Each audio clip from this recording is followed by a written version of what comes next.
श्रीमद् भागवतम स्कंद 5 और अध्याय 1 श्लोक संख्या 23। ठीक है।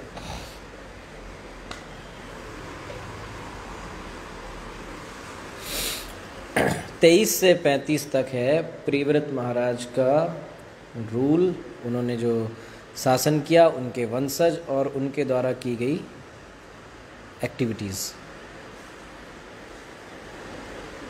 23वां श्लोक। तो जिस तरह से हमने अभी तक क्या समझा कि प्रियव्रत महाराज को, जो कि नारद जी के आश्रम में रहते थे, वहाँ पर प्रियव्रत महाराज के भाई उत्तानपाद के वंश का वर्णन हुआ, जो राजा बने थे। क्यों बने थे? क्योंकि उनका बड़ा भाई प्रियव्रत नारद जी के पास तपस्या करने चला गया। उत्तानपाद, ध्रुव, अंगवेण, पृथु, ये सब प्राचीन बरही और प्रचेता और फिर दक्ष, ये उनका वंश था। दक्ष के बाद दक्ष ने क्या किया कि उनको लगा कि अभी तक उन्होंने जो शिवजी का अपराध किया है वो और उनको थोड़ा करना चाहिए तपस्या। तो दक्ष तुरंत चले गए तपस्या करने। जब दक्ष तपस्या करने चले गए तो वहाँ एक समस्या ये बनी कि अब राज्य को कौन संभालेगा। घर की जिम्मेदारी संभालने वाला कोई व्यक्ति वापस नहीं बचा है। और ये कोई घर छोटा मोटा 2 कमरे का घर नहीं है, ठीक है कि नहीं। ये आपका बात चल रही है समस्त भूमंडल की।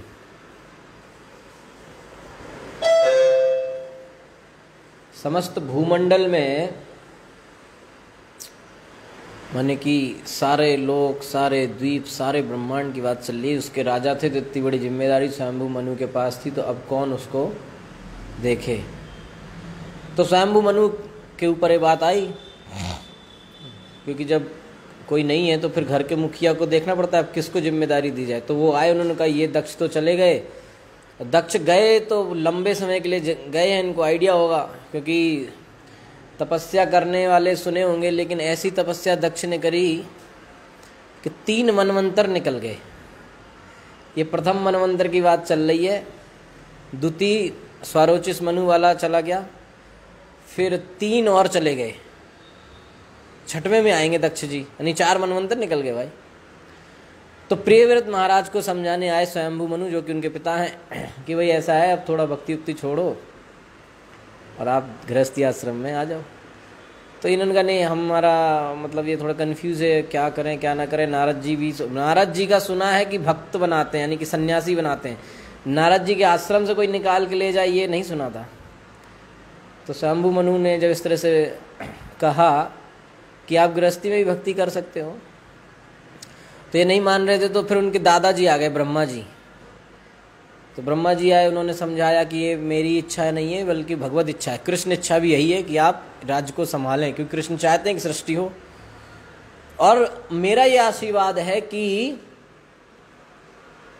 आपको माया से कुछ होगा नहीं, आप भक्त बने रहेंगे, भक्ति आपकी खत्म नहीं होगी, आप इस तरह से बने रहेंगे और अंत में भगवत धाम प्राप्त करेंगे। तो उनका ठीक है। तो ब्रह्मा जी के ऐसा सुन के और बोले इससे कृष्ण भी प्रसन्न होंगे। तो उनको बोली थोड़ा गर्म पानी दे दे, थोड़ा गर्म पानी दे दीजिए। तो इस तरीके से जब हुआ,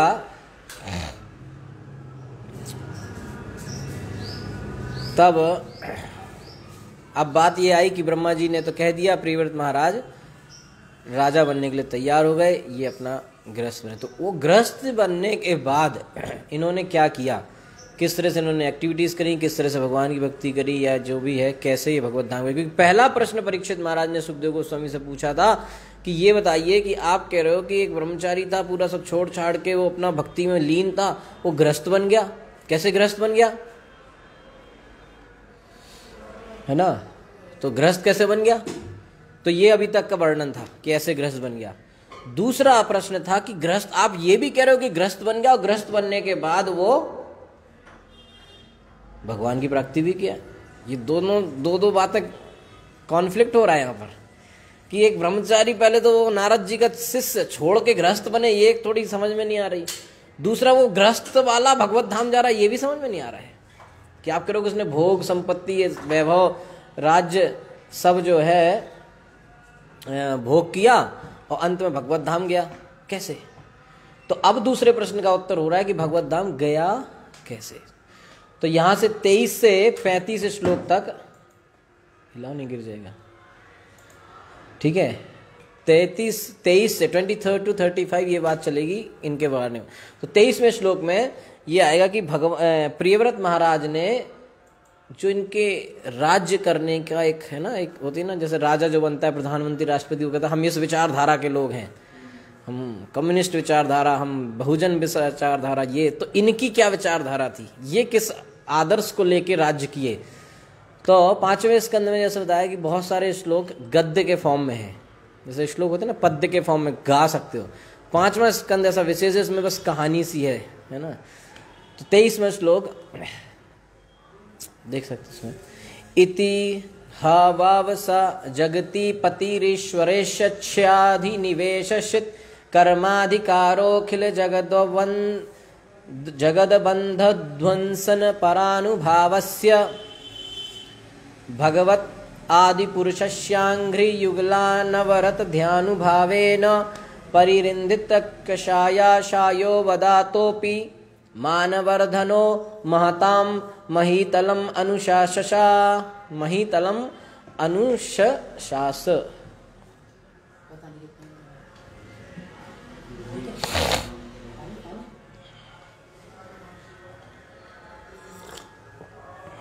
थैंक यू।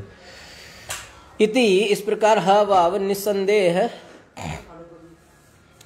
सा वह जगती पति संपूर्ण ब्रह्मांड का राजा ईश्वर इच्छया भगवान के आदेश से अधिनिवेशित पूर्णतया संलग्न कर्म अधिकारा भौतिक कार्यों में अखिल जगत संपूर्ण ब्रह्मांड का बंधन ध्वंसन विनष्ट करते हुए पर दिव्य अनुभाव से जिसका प्रभाव भगवान के आदि पुरुषस्य आदि पुरुष के अंग्री चरण कौन में युगल 2 अनवरत अहर्निश ध्यान अनुभावेन ध्यान द्वारा परिरंधित विनष्ट कषाय समस्त मल आशय अपने हृदय में अवदात नितान शुद्ध अपि यद्यपि मानवर्धना केवल सम्मान देने के लिए महताम बड़ों को महीतलम भौतिक संसार पर अनुशशास राज्य किया। उसको नीचे रखो।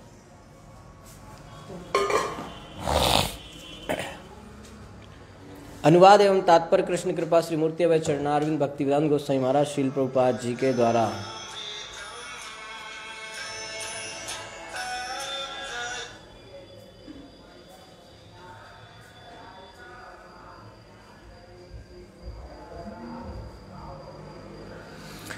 श्रील प्रभुपाद की। भगवान की आज्ञा का पालन करते हुए महाराज प्रियव्रत सांसारिक कार्यों में अनुरक्त रहने लगे। ये श्लोक में 2-3 बात इंपॉर्टेंट आएगी, उसको ध्यान देना है। भगवान की आज्ञा का पालन करते हुए सबसे पहली इंपॉर्टेंट बात क्या?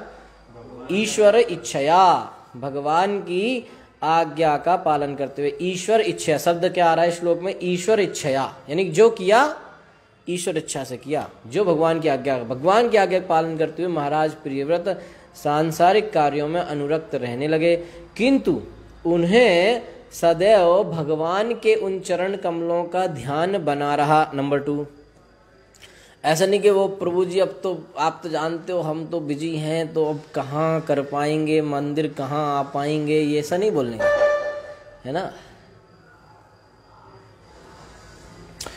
तो पहली चीज तो जो भी किया आश्रम में, गृहस्थ आश्रम में जो भी किया वो भगवत इच्छा से किया, भगवान के आदेश, जो आदेश क्या माने कि जो गीता में लिखा है, जो भागवत में लिखा है, जो गुरु वैष्णव साधु बोलते हैं, वो उस हिसाब से किया। तो नहीं कि अब बस हम प्रभु हम कहाँ आपकी आज्ञा मान पाएंगे, हम लोग तो गृहस्थ लोग हैं, हम कहाँ माला करेंगे, हम कहाँ प्रसाद ले सकते हैं, हम कहाँ प्याज लहसुन छोड़ सकते हैं, हम तो गृहस्थी वाले हैं। तो गृहस्थी वाले के लिए भी नियम दिए हैं।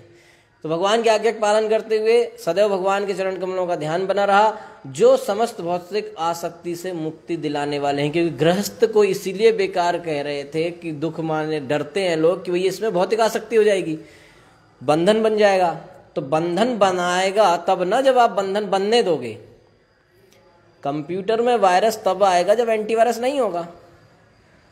तो एंटीवायरस अगर भगवान के चरण कमल हमारे हृदय में पहले से इंस्टॉल्ड हैं तो दूसरा वायरस उसमें कैसे प्रवेश कर सकता है? और करेगा तो उस वायरस का क्या होगा? तुरंत वायरस डिटेक्टेड, खत्म। तो पहले से ही इंस्टॉल करना था। अब समस्या क्या है कि मिलियंस ऑफ लाइफ टाइम, करोड़ों जन्मों से हृदय में वायरस बहुत हैं और एंटीवायरस इंस्टॉल करने की जगह भी नहीं। आपने देखा कंप्यूटर में जब आप वायरस ज़्यादा हो जाते हैं और हमारे पहले तो वायरस ज़्यादा है और हमारा डेटा भी ज़्यादा है, तो कहते हैं इसमें एंटीवायरस लगेगा और तगड़ा लगेगा, बोले नॉर्टन लगेगा कि ये लगेगा। प्रभु इतना बड़ा एंटीवायरस, इतनी तो जगह नहीं हमारे कंप्यूटर में। तो पहले अपने कंप्यूटर के हार्ड डिस्क से जगह खाली करनी पड़ती कि एंटीवायरस रखने की भी जगह नहीं है। तो अभी हम उतने बिजी हैं कि भगवान को अपने हृदय में लाने के लिए भी समय नहीं है। अब जब हृदय में आएंगे तब तो सफाई होगी, लेकिन अभी तो उतना भी समय नहीं है। तो इसलिए कह रहे हैं कि भगवान के चरण कमलों का ध्यान उनको बना रहा। और ये चरण कमल क्या है? ये चरण कमल वो हैं जो आसक्ति से मुक्ति दिलाने वाले। क्योंकि जो भौतिक आसक्ति होगी या हुई है या हो सकती है, उससे मुक्ति दिलाने वाले हैं भगवान के चरण कमल, मुकुंद चरणाम्बुजम। तो यद्यपि महाराज प्रियव्रत समस्त भौतिक कलमशों से विमुक्त थे, किंतु अपने बड़ों का मान रखने के लिए ही वे इस संसार पर शासन करने लगे। दूसरी थर्ड बात इंपॉर्टेंट,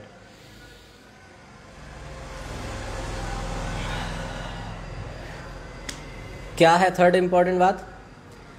भौतिक कलमशों से विमुक्त थे, ऑल्दो उनके अंदर कोई भौतिक इच्छा नहीं थी, फिर भी क्यों आए? अपने बड़ों का मान रखने के लिए। ये इंपॉर्टेंट बात है।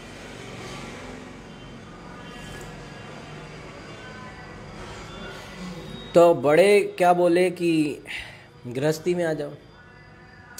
तो साथ ही साथ यहाँ एक हायर प्रिंसिपल ये भी चलता है कि मनुष्य धर्म क्या है वो भी देखना चाहिए। क्योंकि आप भागवतम में काफी कॉम्प्लिकेटेड चीजें भी आ जाती कभी कभी। यहाँ पर ब्रह्मा जी कह रहे हैं अपने ग्रैंड सन को, पौत्र को, कि आप ब्रह्मचारी छोड़ गृहस्थ में आ जाओ। ये आ रहा है कि नहीं आ रहा है?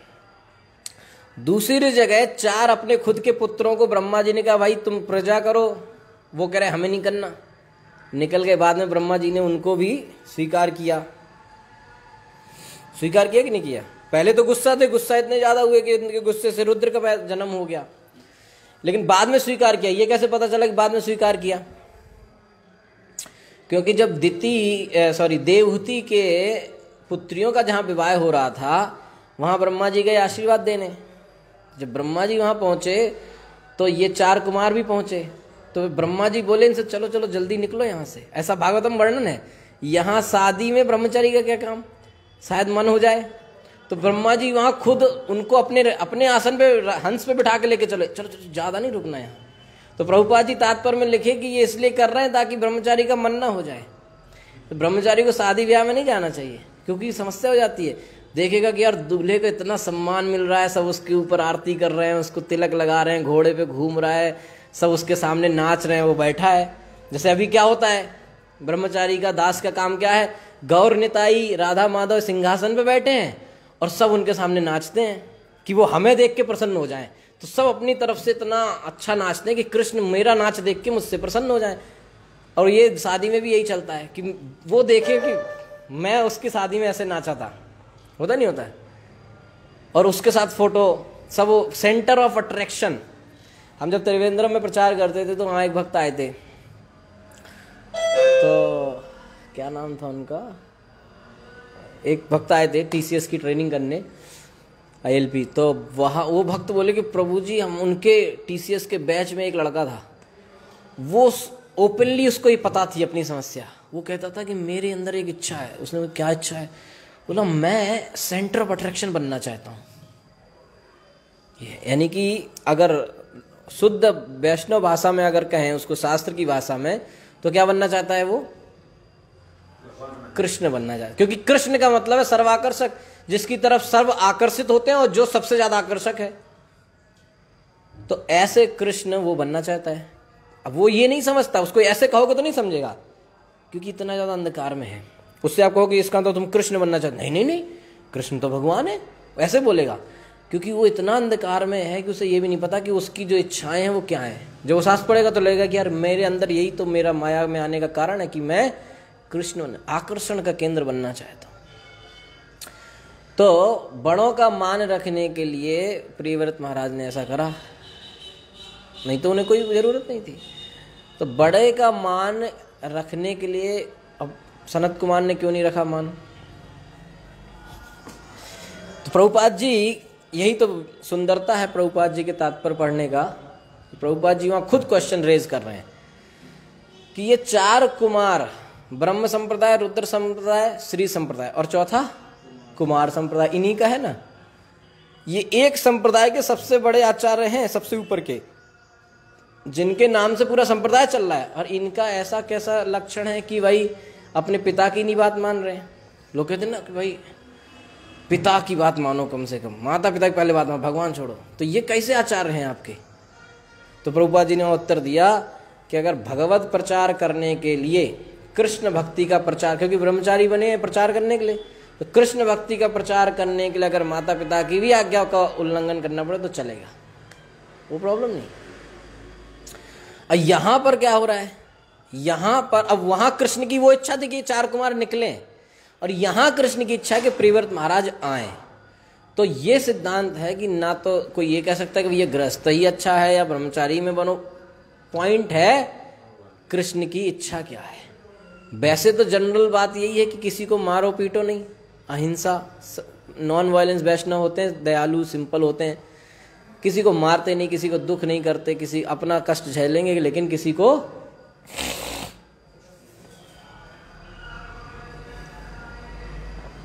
लेकिन प्रभुपाद जी एक जगह एक लेक्चर में बोलते हैं कि वैष्णव होते तो शांत हृदय हैं, शील दयालु ऐसे होते हैं वैष्णव। लेकिन इतिहास में जो सबसे बड़ी 2 खतरनाक लड़ाइयां हुई हैं, उनमें सबसे ज्यादा मारकाट करने वाले 2 वैष्णव ही थे। एक रामायण की लड़ाई, एक महाभारत की, एक हनुमान जी और एक अर्जुन। बोले हनुमान जी को ऐसा गुस्सा है कि यार भाई जिसने कुछ बोला उसकी जलाओ लंका, उसका ही घर जला देते। पूरी लंका जला दी, एक एक घर जला दिया, ले मतलब गुस्सा। तो फिर अर्जुन एक एक को मारा चुन चुन के। तो क्यों मारा अर्जुन ने? वैष्णव हृदय निकल रहा है प्रथम अध्याय गीता में। वो कह रहे कि मैं जंगल में रह लूंगा लेकिन लोगों को मारूंगा नहीं। वैष्णव हृदय है कि क्यों मारना। दूसरा, इनके बच्चे अनाथ हो जाएंगे, समाज में वर्ण संकर फैल जाएगा, सब बोल रहे हैं अर्जुन गीता प्रथम अध्याय में। तो वो समाज सबका सोच रहे, लेकिन एक अज्ञानता वहां पे आ गई है कि ये सारे रीजन माइंड दे रहा था, क्योंकि एक अंदर फैमिली अटैचमेंट था। तो कृष्ण ने सबसे पहले क्या बोला? सबसे पहले क्लब्यम स्मग्मा पार्थ, ये कहाँ, ये क्षुद्रम हृदय दौर्बल्यम, कहाँ से आ गई ये दुर्बलता? बोले यार मैं तो इतना अच्छे वैष्णव प्रिंसिपल बोल रहा हूँ, दया धर्म ये सब बता रहा हूँ, कृष्ण मेरे को डांट रहे, तू कायर है, ये है वो है। तो पॉइंट है कृष्ण की इच्छा। तो यहां पे भी बड़ों का मान रखा। दूसरा बात, बड़े कोई भौतिक व्यक्ति नहीं है। कोई सोचे बड़े कह रहे हैं तो भाई बड़े की बात भागवतम में बड़ों का मान रखा प्रियव्रत महाराज ने, हमें भी रखना चाहिए। अब हमारे घर के बड़े कह रहे हैं कि भाई तू ये भौतिक काम कर ले, ये प्याज लहसुन खा, चाय कॉफी पी ले, ये सब कर, बड़े कहते हैं, है ना। ये क्या चक्कर अभी से जवानी में ये सब माला पकड़ लिया, ये क्या है, अभी तो खेलने कूदने के दिन है, मौज करो। तो उनकी बात मान रखने के लिए हम थोड़ा बहुत एक आध गड़बड़ कर लेते हैं। नहीं, यहाँ पर बड़े कोई साधारण व्यक्ति नहीं है। यहाँ पर बड़े हैं स्वयं मनु जो कि महाजन है, स्वयं ब्रह्मा जी जो कि आचार्य है, महाजन है। यहाँ 4 महाजन आए हुए हैं, ब्रह्मा, शिव, मनु, नारद जी तो हैं ही। नारद जी ने भी आदेश दे दिया, इच्छा, ठीक है चलो ये अच्छा है, भगवान की इच्छा है तो यही करो। तो बड़ों का मान रखना है, कृष्ण की इच्छा भी देखनी है, और वैष्णव क्या कह रहे हैं, है ना। अगर वैष्णव जैसे घर में तो भौतिक लोग भी हैं, तो वैसा नहीं, वैष्णव कह रहा है तो मान लें, और उसमें भी क्रॉस चेक करें। मनु ने कहा तो नहीं माने, ब्रह्मा भी कह रहे हैं, मनु भी कह रहे हैं, वहां कृष्ण की भी यही इच्छा है तो माना। वहां दूसरा उदाहरण आ रहा है बलि महाराज का, वहां स्वयं उनके गुरु कह रहे हैं कि ये काम नहीं करना है, तो कह रहे तुम यार साइड हो, तो गुरु को ही त्याग कर दिया। आकर्षण नहीं था, किंतु ब्रह्मा जी का मान रखने के लिए ही उन्होंने संसार भार संभालने का पूरा ध्यान दिया, संसार भार संभालने में पूरा ध्यान दिया। अर्जुन ने भी ऐसा ही किया था, प्रभुपाद जी लिख रहे हैं तात्पर्य में। अर्जुन को राजनीतिक कामों में भाग लेने, कुरुक्षेत्र में युद्ध करने में कोई रुचि नहीं थी, किंतु जब श्री कृष्ण ने उन्हें वैसा करने का आदेश दिया तो उन्होंने बड़े ही अच्छे ढंग से अपने पढ़ रहा है तो ऐसे करें कि प्रभु जी खुद ही कहते प्रभु रहने दो, आप मत करो, है ना। अर्जुन मतलब ऐसे लड़ाई लड़े तो भगवान कहे यार तुम अर्जुन यार रहने दो यार, मैं देख लेता हूँ, है ना। प्रभुपाद जी ने ऐसे लिखा है वहाँ पीछे भागवतम गीता के अंत में कि अपनी जो सेवा है ढंग से करनी है। ऐसे नहीं कि अर्जुन बोले कि अरे भगवान अब आप तो भगवान हो ही, आपने तो विराट रूप सब दिखाई दिया, सब आपके मुंह में जा रहे हैं, ऐसा करो आप ही इनको निपटाओ, मैं पीछे गांजा पीता हूँ, ऐसे लिखा प्रभु ने, मैं पीता हूँ मार जाना। या फिर ऐसा नहीं कि कुछ भी। प्रभुपाद जी लिख रहे हैं कि उन्होंने युद्ध में कोई रुचि नहीं थी अर्जुन की, पर फिर भी कृष्ण ने आदेश दिया तो उसको बड़े अच्छे ढंग से अपने कर्तव्य का पालन किया। जो नित्य ही भगवान के चरण कमलों का ध्यान धरता है वह इस संसार के समस्त कलमशों से ऊपर रहता है।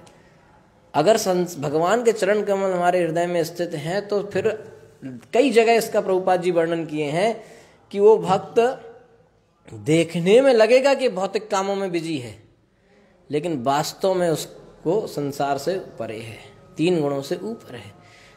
देखने में लग सकता है कि क्या कर क्या रहा है ना।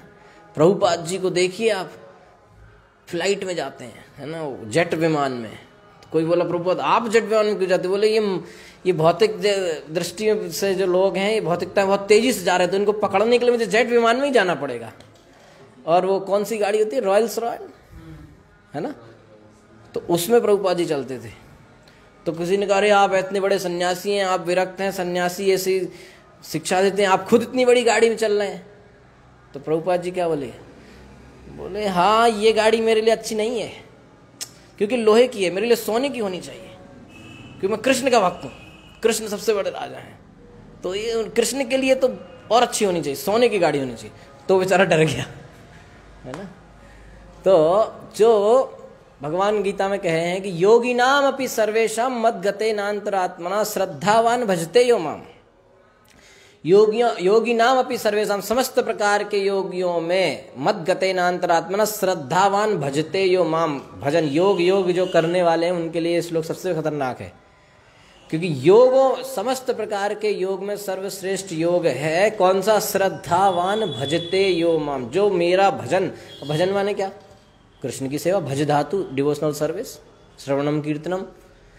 तो श्रद्धा के साथ जो मेरा भजन करते हैं सा में युक्त तमोमता, वो सारे योगियों में सर्वश्रेष्ठ है और वो मुझे सबसे प्रिय। समस्त योगियों में जो भी योगी श्रद्धा भाव से मेरे परायण होकर प्रेममय भक्ति योग के द्वारा मेरी दिव्य सेवा करता है वह मुझसे परम अंतरंग में जुड़ा हुआ है और सबसे श्रेष्ठ है।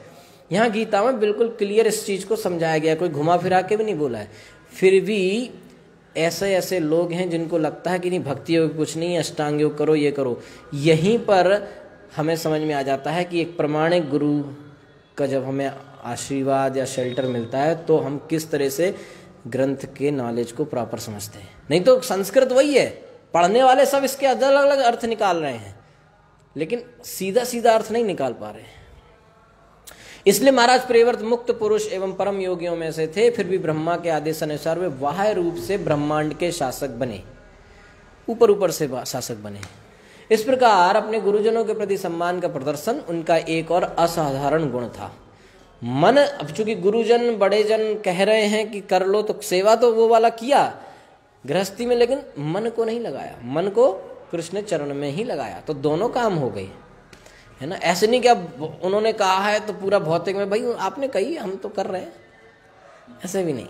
तो श्रीमद् भागवतम में आगे प्रभुपाद जी बता रहे हैं कि बताया गया है नारायण परा सर्वे न कुतश्चन बिभ्यति स्वर्ग अपवर्ग नरकेश्वपि तुल्यार्थ दर्शिना।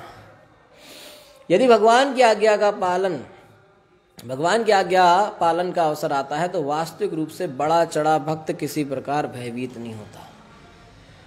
बहुत ही अच्छी बात है कि जब कृष्ण की आदेश पालन करने की बात आए तो कितना भी जो बड़े भक्त होते, जो अच्छे भक्त हैं, उनको कितने भी वो हो पर वो डरते नहीं है कि क्या होगा, आगे क्या होगा। कई लोग पूछते प्रभु जी ऐसा करेंगे तो फिर आगे क्या होगा, फिर जॉब कैसे लगेगी, फिर ये खाना मिलेगा कि नहीं मिलेगा। उनको कोई भक्त ज्वाइन करता तो 10 साल का पूछता है, अच्छा तो मुझे सर्दी आएगी तो कंबल मिलेगा ना, अच्छा मुझे साबुन मिलेगा ना, खाने में क्या क्या मिलेगा, मंडे को क्या मिलेगा, ब्रेकफास्ट में क्या मिलेगा, दूध मिलेगा कि नहीं मिलेगा, ये मिलेगा कि नहीं वो मिलेगा। मैंने कहा इतना कंपनी के मैनेजर से पूछ, जॉब भी नहीं मिलेगी, है कि नहीं। घर में पूछ लो, इतना अपने पत्नी से पूछ लो घर में, कहेगा रास्ता उधर है निकलो, है ना। तो वो लोग डरते नहीं है, क्योंकि जो डरेगा तो फिर कृष्ण में श्रद्धा भाव कम है, इसका मतलब, है ना भाई। जब कृष्ण ने कहा है कि मैं सब कुछ का ध्यान रखूंगा और मेरे भक्त का विनाश नहीं हो, न मे भक्ता विनश्यति, तो इस बात पे विश्वास होना चाहिए। भागवतम में वर्णन है कि जब किसी को बिल्कुल भगवान में पूर्ण विश्वास है, तो अगर वो आंख बंद करके भी कहीं चला जाए तो वो कहीं टकराएगा नहीं, ना गड्ढे में गिरेगा। ये कृष्ण के तो मुक्त पुरुष होते हुए भी प्रेव्रत द्वारा सांसारिक कार्यों में निरत होने का यही कारण है। इसी सिद्धांत के कारण एक महाभागवत, जिसका इस संसार से कोई सरोकार नहीं होता, भक्ति के द्वितीय स्तर पर उतरकर विश्व भर में भगवान की महिमा का उपदेश देता है। खतरनाक बात। महाभागवत 3 तरह के भागवत हैं, कौन कौन से? कनिष्ठ अधिकारी, मध्यम अधिकारी, उत्तम अधिकारी।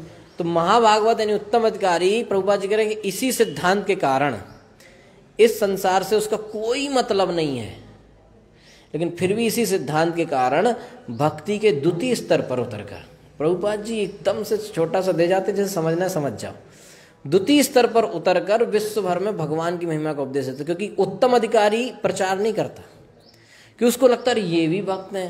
हमारे विष्णु गुरु का यही समस्या था, प्रभु जी वो इतना अच्छा भक्त है, वो ये।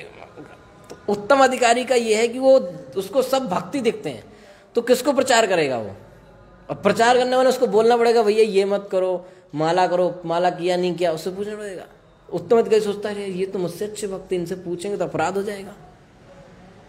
तो प्रभुपाद जी कह रहे हैं कि वो भक्त प्रचार करने के लिए उत्तम अधिकारी एक लेवल नीचे आके, द्वितीय स्तर पर आके और प्रचार करता है। प्रिव्रत महाराज ने भी वैसे ही कुछ किया। तो वो सिद्धांत क्या है? कृष्ण भक्ति की प्रचार, कृष्ण की इच्छा। तो यहाँ प्रचार में क्या इच्छा है कृष्ण की? गौरांग महाप्रभु क्या कहते हैं? पृथ्वी ते आचे नगरादिगाम सर्वत्र प्रचार हो, मेरा नाम का प्रचार सब जगह होना है ना। और सब जगह हमार आज्ञा होए तारो यही देश, हमारा आज्ञा गुरु होए तारो यही देश, है ना। ब्रह्मा भारत भूमि ते जन्म होइले यार, जन्म सार्थक करो प्रचार। तो महाप्रभु का आदेश है, इच्छा है कि सबको प्रचार करना चाहिए। तब उत्तम अधिकारी इसलिए महाप्रभु की इच्छा को समझते हुए, कृष्ण की इच्छा को समझते हुए एक लेवल नीचे आके मध्यम अधिकारी के स्तर पे आके और कृष्ण भक्ति का प्रचार करता है।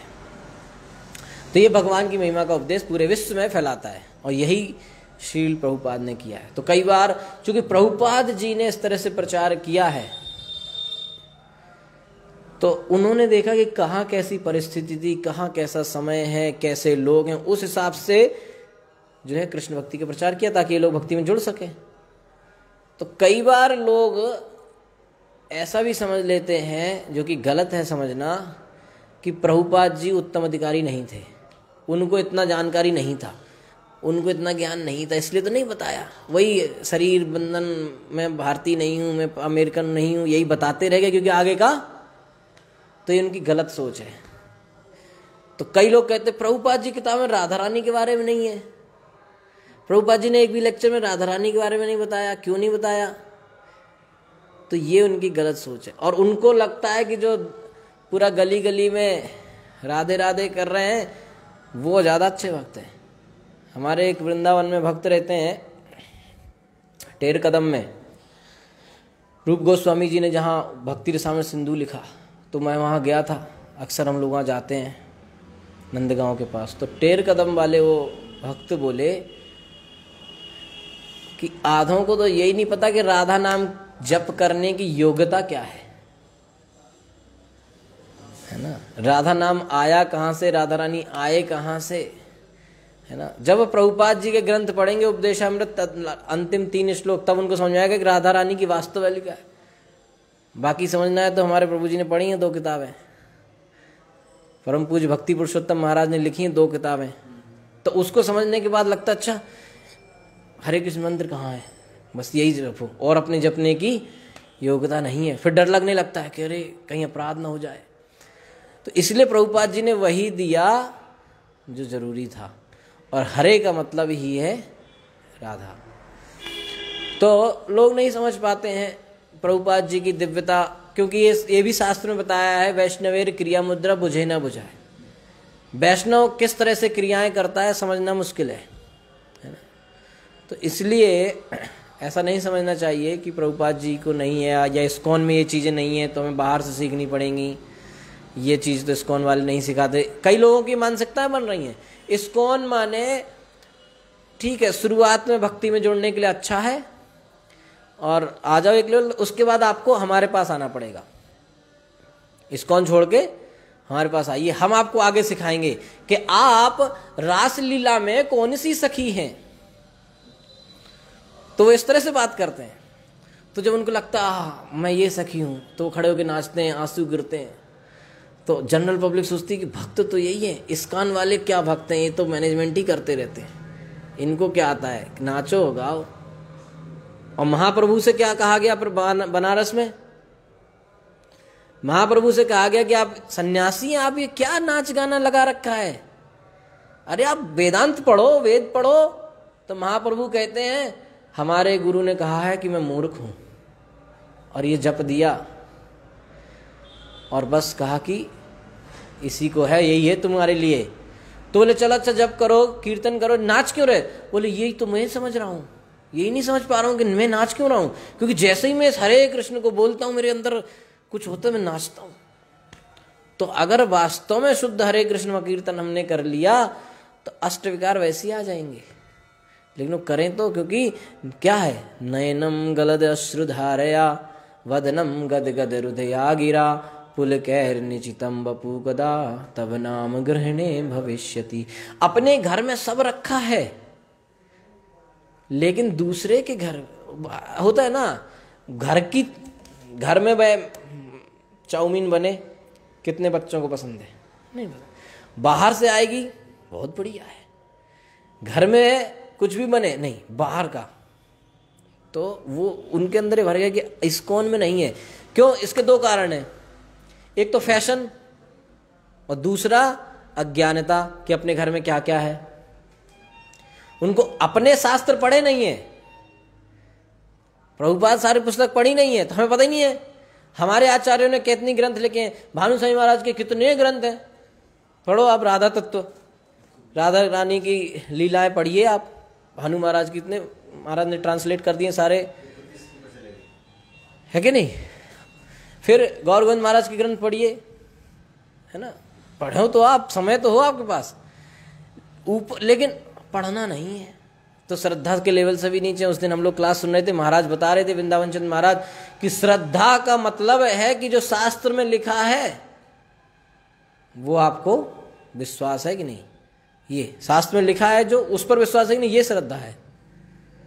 तो उनको पढ़ना चाहिए शास्त्र को, शास्त्र इसीलिए दिया गया है क्योंकि बिना शास्त्र, गीता में, अब कई लोग कहते हैं शास्त्र क्यों पढ़ना है।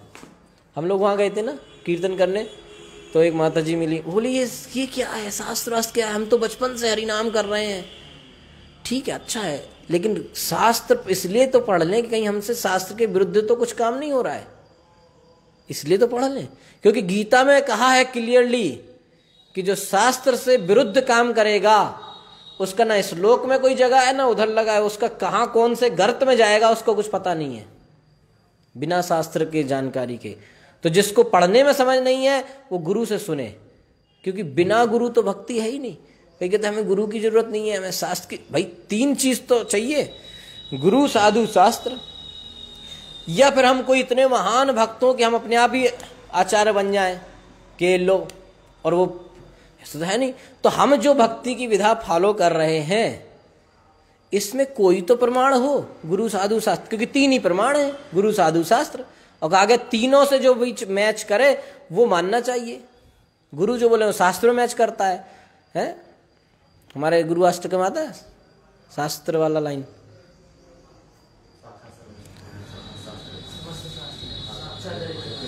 तो शास्त्र से गुरु जो बोले वो शास्त्र में मैच करेगा, शास्त्र जो बोले गुरु में मैच करेगा, वैष्णव वही बोलेंगे, तो वो मानना चाहिए, है कि नहीं? नहीं तो दिक्कत हो जाएगी। क्योंकि गीता में बिल्कुल क्लियर कहा है कि जो शास्त्र नहीं मान रहा है उसका ना इधर गति है ना उधर गति है, कहीं नहीं जाए। उसको कौन से जगह जाएगा, कृष्ण कहते हैं उसकी तरफ तो मैं देखता ही नहीं। क्यों? शास्त्र क्या है? शास्त्र कोई वो अलग है क्या? गीता क्या है? कृष्ण के शब्द हैं।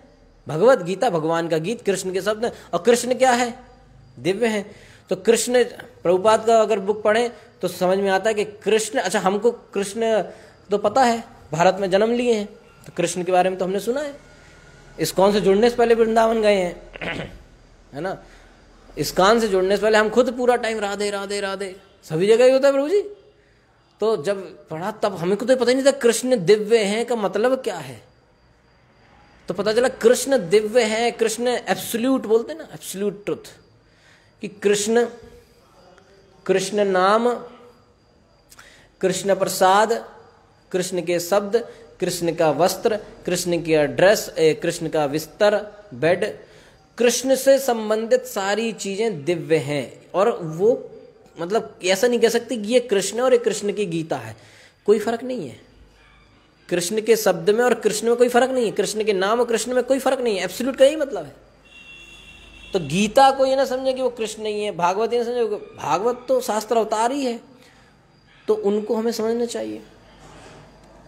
तो नहीं है तो ये प्रयास करना चाहिए कि हमें शास्त्र समझें। वो बात अलग है कि हमें पढ़ना लिखना नहीं आता, लेकिन उसका भी मतलब तोड़ हर चीज का दिया है शास्त्र में। तो पढ़ना लिखना नहीं आता, लेकिन फिर भी गुरु ने बोला है कि गीता पढ़ो तो पढ़ो, कोशिश करो, तो गुरु आज्ञा से होगा। अगर गुरु ने कहा है कि ये काम करो और योग्यता नहीं है तो हमारी श्रद्धा की वहां पे चेक है, करो, गुरु योग्यता देंगे, है कि नहीं? एक वक्त बता रहे थे कि इंद्र प्रभु को जब प्रभुपाद जी ने कहा कि आप कीर्तन करो, उस समय इंद्र प्रभु कीर्तन नहीं आता था, लेकिन उन्होंने कहा, प्रभुपाद जी ने कहा मैं कीर्तन करूंगा। अब देखो इंद्र प्रभु का कीर्तन, कीर्तन माने इंद्र प्रभु, और कीर्तन ऐसी आज्ञा पकड़ी गुरु की कि इतने साल वृंदावन मंदिर से कहीं बाहर नहीं गए, किसी दूसरे देश, लोग बुलाते ना आप इतना अच्छा कीर्तन करते, आइए यहां आइए वहां, ये कहीं नहीं जाते थे। और कुछ नहीं, बस कीर्तन। प्रभुपाद ने कहा हम कीर्तन करें, कीर्तन करें। पंकजांगिर प्रभु, जन्निवास प्रभु, उनको प्रभुपाद जी ने कहा आपने पूजा करनी है, मायापुर के पुजारी हो आप, तो आज भी पुजारी हैं। अब चाहे तो आज वो कहें, उनको जीवीसी सब लोग कह रहे हैं आप सन्यास ले लीजिए, लेकिन कहते नहीं सन्यास नहीं लेंगे, सन्यास लेंगे घूमना पड़ेगा, पूजा सेवा छूट जाएगी। प्रभुपाद ने कहा पूजा करो। हम, ये गुरु की आज्ञा कि अगर गुरु ने कह दिया तो कह दिया, बस बात खत्म। तो शास्त्र को, गुरु के वाक्य को, ये सब ना, गुरु साधु शास्त्र वाक्य जो है उसको मानना चाहिए। तो इस तरीके से लोगों को जो भ्रम है कि इस्कॉन में सब कुछ नहीं मिलेगा, थोड़ा बहुत दूसरों से भी सीखना पड़ेगा, ऐसा नहीं है, है ना? गौर गोविंद महाराज ने एक स्पेशल बुक लिखी है इसलिए, और महाराज कहते हैं कि मेरा सबसे पहले काम यही है कि मैं ये सिद्ध करूं कि इस्कॉन में सब है। उन्होंने बुक लिखा है इसके ऊपर, एक मैगजीन में पढ़ रहा था महाराज की, उसमें उन्होंने स्पेसिफिकली सिद्ध किया कि इस्कॉन में सब मिलेगा। वो बात अलग है कि हम ढूंढ ना पाए, क्योंकि जिसको जितना भाव होगा, जिसका एफर्ट होगा, उसको उतना ही मिलेगा, है ना? समुद्र में हीरा भी मिलता है, और समुद्र में मोती मिलते हैं, और समुद्र में सड़ी हुई मछलियां भी मिलती हैं। कोई मछलियां खोज के लाता है, कोई हीरा खोज के लाता है कि नहीं प्रभु जी? तो और कईयों को तो मतलब कुछ नहीं मिलता, पत्थर मिलते हैं, किसी को मोती मिलता है, तो सबके अपना अपना है। जो एक्सपर्ट है उसे पता है कि मोती कैसे मिलेगा, तो मोती ढूंढ के लाता है। तो सब मिलेगा, लेकिन सिर्फ गुरु वैष्णव की कृपा से। तो इसलिए परिवर्त महाराज जो है कृष्ण इच्छा, वैष्णव इच्छा को मानने के लिए, इवन दो हम जो चाहते हैं वो उससे हटकर गुरु की इच्छा है। ये लास्ट पॉइंट है समझने वाला, कि हम कुछ चाहते हैं और गुरु की इच्छा कुछ और है, वैष्णव की इच्छा कुछ और है। जो हमको भक्ति में आगे बढ़ा रहा है, सिखा रहा है, वो अभी तक यहाँ तक लेके आया है, उसकी इच्छा कुछ और है, हमारी इच्छा कुछ और है। दोनों भक्ति वाली हैं। पॉइंट ये है कि दोनों भक्ति वाली हैं। अगर ऐसा हो कि एक भौतिक हो तो कहते कि भाई ठीक है, लेकिन दोनों, तो हमें किसकी बात माननी चाहिए? अपनी इच्छा या फिर ये खतरनाक काम है। तो उस समय हमको वही प्रियव्रत महाराज के साथ हुआ कि इन्होंने किसकी बात मानी? अपनी इच्छा नहीं मानी। इन्होंने किनकी बात मानी? दूसरे वैष्णवों की। और इस तरीके से चूंकि आप अपनी इच्छा को नीचे रख के हमारी इच्छा को प्रायोरिटी दे रहे हो, प्राथमिकता दे रहे हो, इसलिए ब्रह्मा जी ने आशीर्वाद दिया कि आप गृहस्थ में रहते हुए भी भौतिक आसक्ति में नहीं जाएंगे, आप अंत में भगवान की प्राप्ति करेंगे। तो ये आशीर्वाद तो मिल गया, अब फिक्स हो गया। वैसे अपनी इच्छा से चलाते तो प्रयास ज्यादा था और 2 वैष्णव नाराज हो गए, ये भी था। तो वैष्णव इच्छा मान लेने से, अपनी इच्छा घटा देने से और वैष्णव की इच्छा को प्राथमिकता देने से ये आशीर्वाद मिल जाता है। तो भक्ति में अपनी साधना तो करनी है। एक होता साधन सिद्ध, एक होता कृपा सिद्ध। कृपा सिद्ध वाला ज्यादा आसान है ना। हम कहेंगे नहीं, हम ऐसा कर करके चलेंगे तो नहीं। वैष्णव क्या कह रहे हैं उसको मानेंगे तो कृपा मिलती है। तो कृपा सिद्ध भक्त बहुत अच्छे से आता है ना। तो इसके लिए इस बात को मैं समझना चाहिए। हरे कृष्णा। ग्रंथराज श्रीमद् भागवतम की जय। अनंत कोटि वैष्णव वृंद की जय। श्रील प्रभुपाद की जय।